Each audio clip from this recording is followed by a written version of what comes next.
What's up, everyone? How you guys doing? And we are finally here, the last patch of natlan. So today in this video, we'll talk about the 5.8 5-star characters and whether you should pull for them when their banners come around. So let's begin. So first and foremost, as we always say, this is not a pool ranking video. It's not for me to tell you which are top tier, which are S tier, whatever, right? But mostly to tell you a brief info on the characters that will be running in 5.8. And this is to give players realistic expectations of the banner units before you pull them if you decided to do so. Obviously, please pull for who you like, especially for main DPS whose playstyle you enjoy, because they will be the on-field character. You'll be playing with them most of the time. So definitely play with someone who you enjoy the feels of, rather than someone who just does big numbers, but maybe you don't enjoy playing them as much. Now, as always, we have to talk about the big elephant in the room, which is the Nod-Krai dilemma. We all know that in 6.0, the patch after will be Nod-Krai, new characters that were teased recently, and also with that comes new team calls, mechanics, and functions. Won't be surprised if there are new reactions besides Lunar Charge, like other lunar variations of existing reactions, and maybe even Rhyme Grass.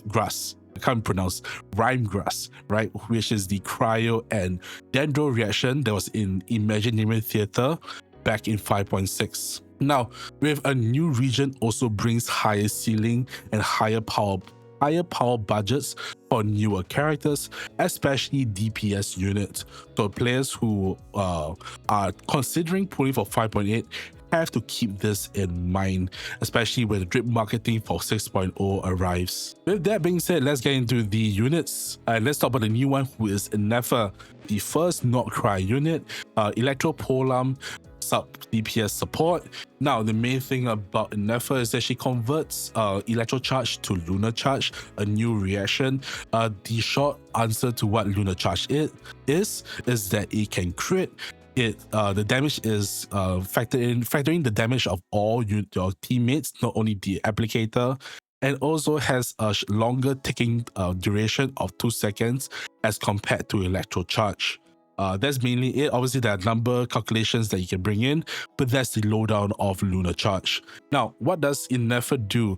Through her skill and her burst, he will summon Brigitte, which is her robot for electro damage. Can do that off you as well.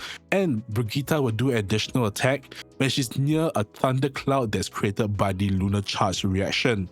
Now, at the same time, her skill provides an attack scaling shield, which is good because she's an attack scaling character, and she'll buff the active EM, the Elemental Mastery, by 6% of her attack after she uses her Elemental Burst. Now, at the same time, her last talent provides a 0.7 Lunar Charge amp per 100 attack, a maximum of 2000 attack, which means that at max she'll give 14%. Now, some of the pros of Ineffa is that at this moment in 5.8, she will be the only character that can enable Lunar Charge for now.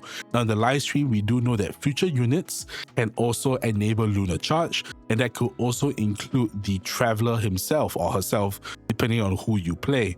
So obviously, we'll wait for more information on that. That being said, Ineffa herself does have full shield and Brigitte uptime because the cooldown for her skill is shorter than their duration, and also can provide off-field electro for the electro reactions outside of Lunar Charge, like Hyper Bloom and even Overload. At the same time, the EM buff for the active teammate can be pretty useful, especially if the new teammate or the teammate that's on field is an EM scaling one. So then, what are some of the cons of Ineffa? So we have seen from some of the early access footage from creators like iWin Toulouse, where Lunar Charge is not the game changer for now, right? We can also attribute this to her not having a best in slot artifact or a best team as of now. So maybe in the future, when we have more units being released that can synergize with Lunar Charge, we may see something different there and then. Because of that, for now, she is a side grade to most teams with Electro. And at the same time, because of her off-field status, doesn't snapshot Banner's attack buff when she's off-field. At the same time, because Lunar Charge is a transformative reaction, it does not benefit from damage sources like Furina's Burst or even Mona or even Yalan as well. So what are some cool considerations for players? First and foremost, obviously, as the last character for 5.8, we have to look at what future Electro and Hydro Nod-Krai units will bring to the table. And also remember that she is not at her max potential, both in team and also character building, because she lacks an best in slot artifact set, right? Obviously, you can use some artifact sets like Thundering Fury, for example, but is still not at her max potential. We will expect a new artifact set in 6.0, so that could be something that could boost her much further. That being said, because of the way the damage calculations of how Lunar Charge wants all the team to contribute to the damage, she is just a piece of the puzzle and not the centerpiece. Whether she's an important piece, we have to see when the new units come out. But for now, she's just a small piece of the puzzle in itself. And it's better for us to wait for the official Nod-Krai news rather than speculate on what's going to be happening. This is very similar to what has happened to Emily in 4.8. And I won't be surprised if it's the same thing that will happen with Ineffa as well. Now, going over the other phase 1 unit, which is Citlali, Cryo Catalyst user from Natlan, who mainly operates as support but can be a sub DPS due to her elemental burst. Now, basically her skill, she has a shield as well, which is EM scaling, and also summons Ispapa, which is the plushie that's hugging her right now, or she's hugging, sorry, and it will attack when you have 15 Night Soul points when you enter into the Opal Fire state. Now, when you use your skill, she gains 24 points. The burst gives another 24 and also does a big amount of cryo damage. And at this point in time, each enemy, a maximum of 3, will give 3 points each, of a maximum of 9 with the Spirit Vessel Skull. Alright, so the first talent, basically after you melt or freeze, you'll provide not only 16 of the Night Soul points, but also 20% Pyro and Hydro Rare Shred. So this will be very, very nice for your Pyro and Hydro main DPS units. And the second talent basically gives EM scaling to her burst and Opal Fire attacks, and also gains 4 Night Soul points per Night Soul burst triggers from off-field characters that do, not off-field, but your other teammates when they do elemental reactions. So you can see that the burst and the skill itself will be able to enter Ispapa into his Opal Fire state. Now for the pros, just like Ineffa, has 100% full shield uptime and also has good cryo application, but can be a little bit wonky with pyro units, we'll talk about later. For the third portion, the Pyro and Hydro Rare Shred is very nice for more damage and can she also be very supportive in her builds, whether it's with her signature weapon or with Throwing Tails, but also with the Cinder City set. Now, some of the cons of Citlali, first and foremost, for 5-star, she has a pretty weak shield, and it gets even weaker if you have Throwing Tails on her, right? You kind of have to run triple EM if you are running Throwing Tails with Citlali. Now, the melt team comps can also be awkward with solo cryo because of the way her ticks of cryo work in coordination with characters like Arlecchino and Mawika. And you kind of need your burst for the Opal Fire state for Ispapa as well, which means that you have to build enough ER on top of the Elemental Mastery and stuff like that. And lastly, for Cryo unit, it is a shame that she herself does not provide Cryo Rest, which would have been good back in like 5.3. That being said, what are her pool considerations? Well, first and foremost, if you have a Pyro or Hydro main DPS like Mawika, Arlecchino, Hu Tao, even Neuvillette, she has very high value because of the Rare Shred. So that's very nice, especially Mawika, because not only for the melt and the Rare Shred, but also for the Night Soul points, giving her fighting spirit stacks. That being said, if you run her solo sustain with Furina in a freeze team, for example, it can be uncomfortable because obviously her shield is not the strongest. And lastly, and this can be a good thing even though she's niche, that status, because she's a top niche character, means that she's hard to replace unless Hoyoverse themselves introduce a direct upgrade, a Citlali Pro Max that does the same thing as her but better. But I don't think that's going to happen anytime soon.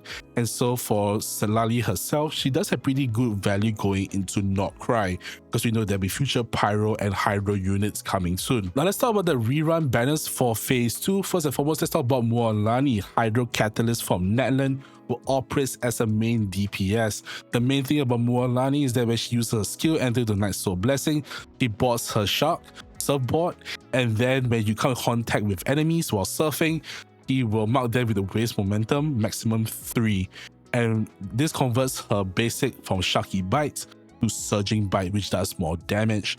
Now, at the same time, when you hit with Sharky Bites, when you hit the marked enemies, you will also fire Sharky missiles, which will also do a decent amount of damage.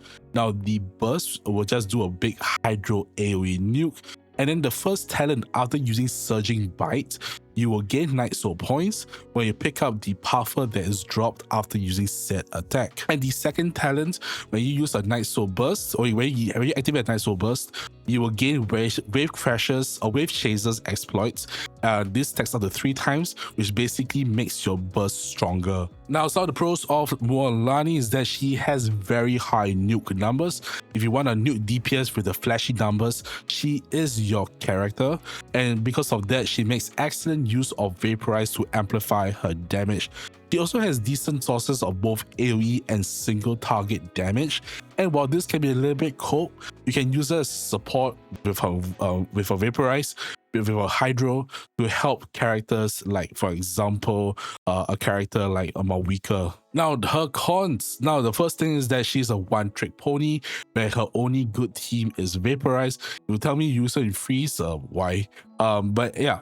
Because of that, her teammates, especially for Pyro, can be limited because we lack a lot of Pyro sub-DPS or off-fielders, which mainly puts us in the category of using Daya, Xiangling, or Mawika. She also is very clunky to play, so this is really a character that playstyle is very important. So you really like her playstyle or not, it actually makes a big difference.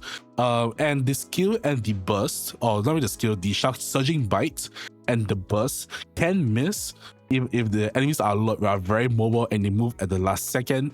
Although the burst tracking, the homing tracking for the burst has been slightly fixed back in 5.1, but people are still reporting issues with it, so that's something for players to take note. Now, what are some considerations for you if you want to pull for Mualani? First and foremost, she's absolutely great for speedrunners. You watch like speedruns or like the Abyss runs, the Abyss Cups, they will always have Mualani. That being said, when you want to use Mualani, you have to greatly consider who your Pyro applicator is. Mawika to me is the best because she doesn't have any energy requirements, but it's also debatably the best DPS in the game, the best main DPS.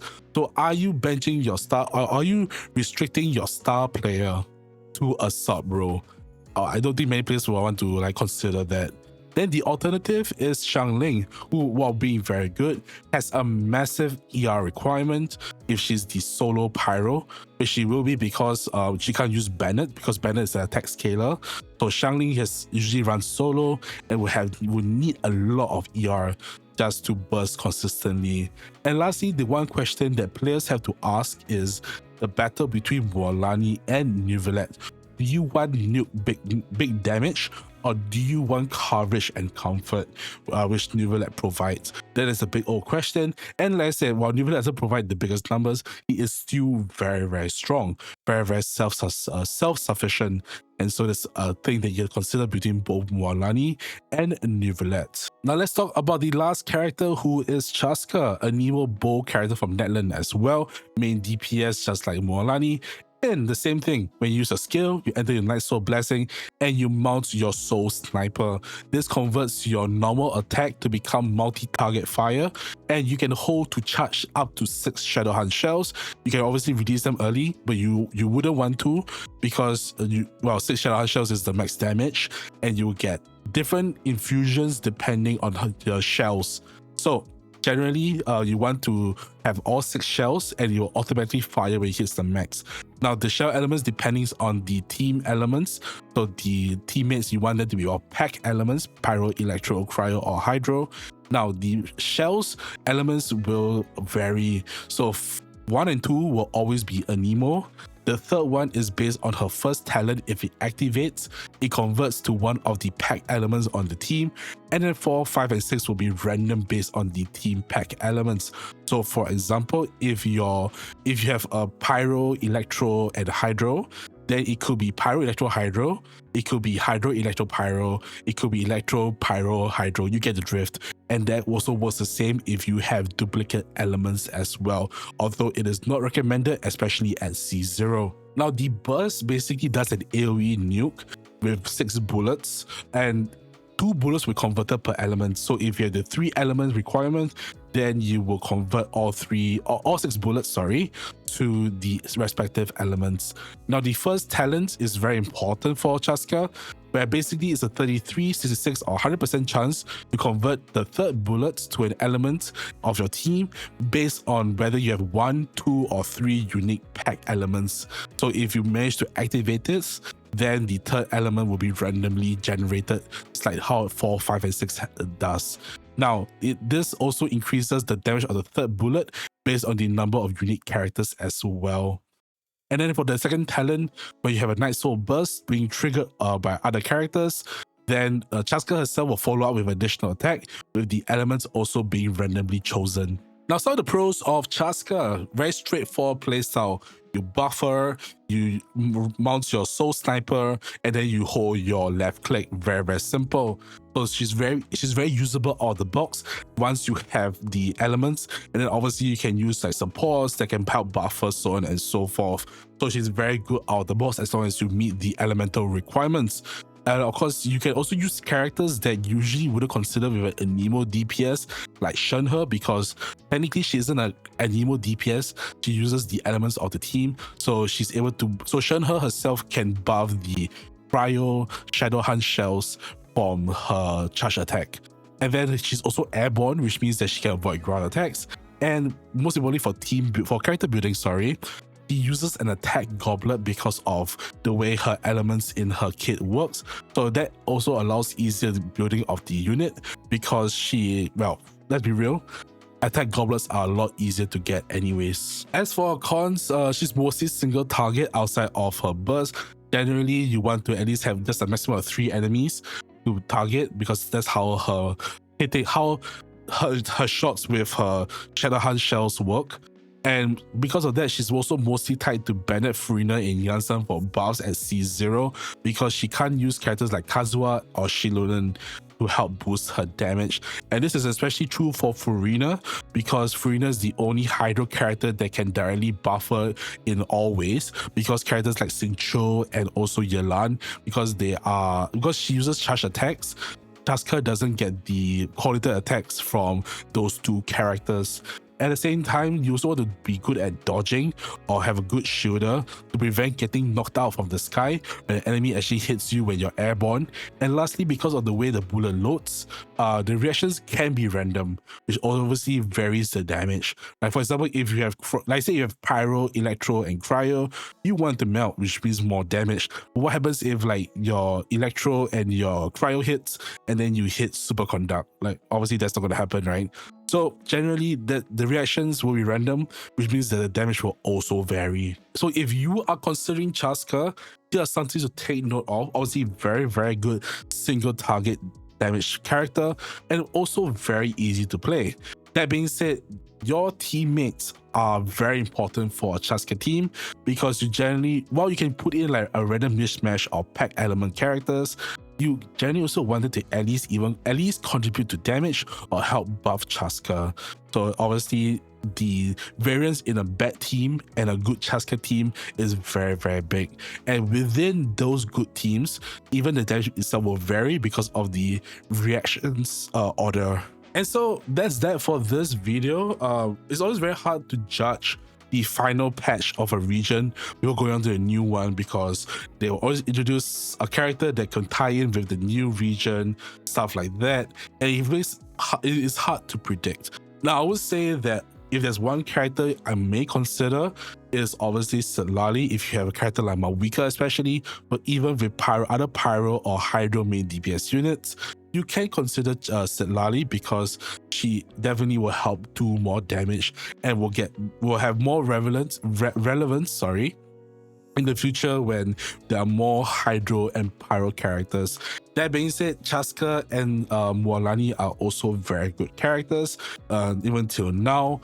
And then when it comes to Ineffa, she doesn't have like a lot of value, but obviously it can all change when we get information about the newer characters. The only sad thing is that because she's phase 1, she will not be around once the 6.0 live stream comes out, where we actually get to see the kids of the new characters officially. So with that being said, if don't be forced to pull in this patch. If you want to save, please save. There's always a rerun banner you can pull on, so don't worry too much about it. That being said, if you are still pulling, all the best for your pulls. May you win your 50-50s and your 75-25s. At the same time, like, share, comment, subscribe, all that good stuff, and I'll see you guys next time. Oh, before that, I stream live on Twitch, but I started to do multi-stream on YouTube as well, so hopefully that goes out well. But that being said, until next time, stay healthy, stay safe, be good to yourselves and the people around you. I'll see you guys next time. Bye.